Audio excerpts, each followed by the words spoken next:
For our first upper body lift, we're going to do push-ups, so you don't need any of your equipment.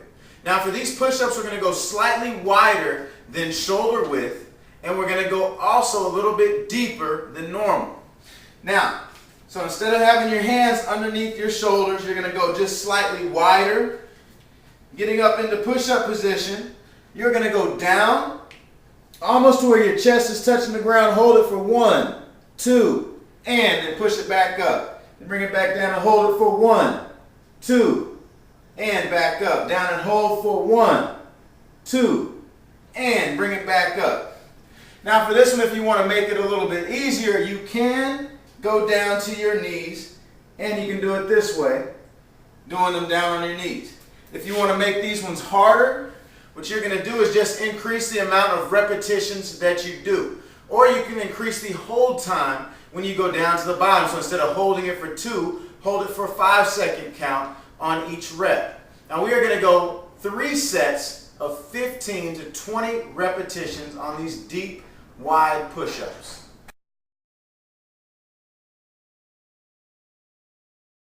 All right, the next lift we're going to do for our upper body, we're going to be seated on the stability ball. Now, being on the stability ball, make sure that you're keeping your abs and lower back tightly engaged, keeping good posture the whole time. Now, with your light dumbbells in hand, we are going to do an Arnold curl into a shoulder press. Now, an Arnold curl are a little bit different than a regular bicep curl. Instead of keeping your elbows isolated down at your sides, you are going to actually incorporate the front of your shoulder by allowing your elbows to come forward slightly when you do your bicep curl. So after you do your Arnold curl, you're squeezing through your biceps, you're going to push it up for a shoulder press, then you're going to come back down to the bottom slowly. That's going to be 1 repetition. So we come up for the Arnold curl, allowing those elbows to come forward slightly, squeezing through the biceps, push it up into a shoulder press, and then back down slowly. Now for these, we are going to do 3 sets of 15 repetitions. Now to make this one harder, make sure when you go into your bicep curl, squeeze and hold it for a 3 to 5 second count before you push up into the shoulder press. Or you can also increase the amount of repetitions that you do. If you want to make this one easier, you can decrease the amount of weight that you're using, or you can decrease the amount of repetitions and decrease the amount of hold time that you do in your bicep curl. Now again, we're going to do 3 sets of 15 repetitions.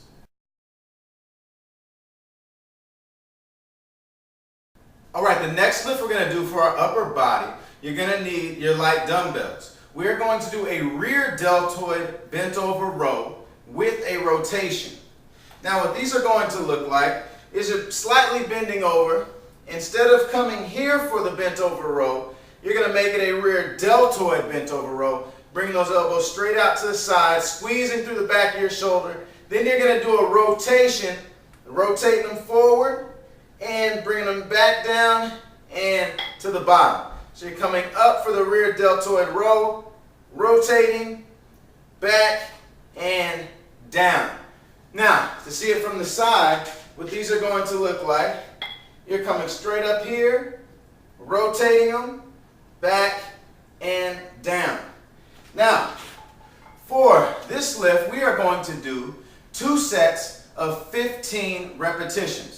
Make sure that you do this one very slow. Remember, there's a lot of different muscles that are working in your shoulder, so you want to make sure you do it slow to reduce the risk of getting an injury.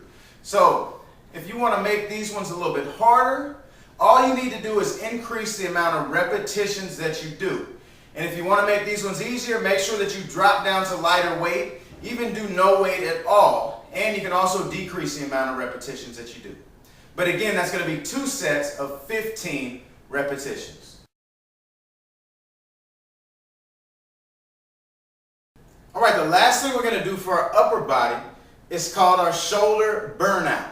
Now, with your shoulder burnout, we are going to leave our arms up so that our hands are slightly above our shoulders for a 2-minute hold.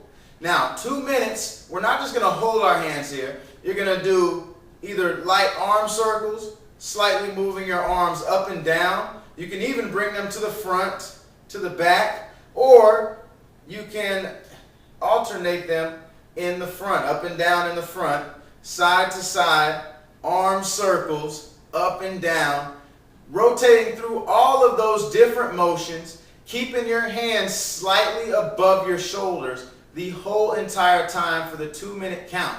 Now you should really start to feel a burn once you start getting past that 1-minute mark. Now make sure that you fight through that burn. Try to hold it out the whole 2-minute count if you can.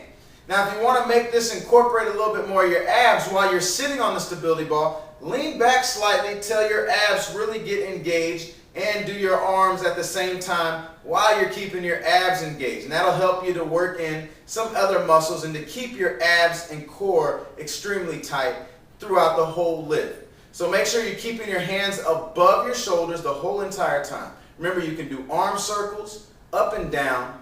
You can go from the front to the side, and then you can also do up and down alternations in the front. And you're going to hold that out for 2 sets of 2 minutes. Now, if you want to make this one harder, just increase the amount of time that you keep your arms up. So instead of 2 minutes, take it to 3 or even 4 minutes. And if you want to make this one a little bit easier, you just decrease that amount of time.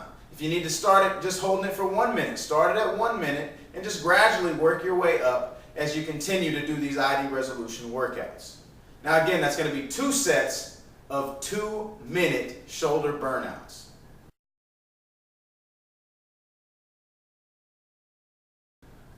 All right, let's get started with our 4 lower body lifts. The first lift we're going to do for our lower body is going to be pointed toe lunges using our light dumbbells. Now, what I mean by pointed toe is that out on this front foot, you are going to point that toe, which means push down through your toes, almost like you're doing a calf raise on that front leg. So make sure that that front heel is up off of the ground.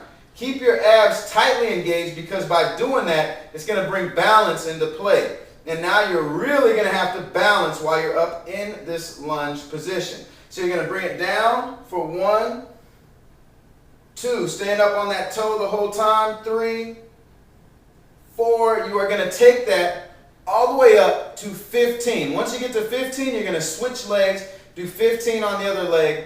Then you're going to rest for about a 15, 20-second count, and then you're going to do your second set of 15 on each leg.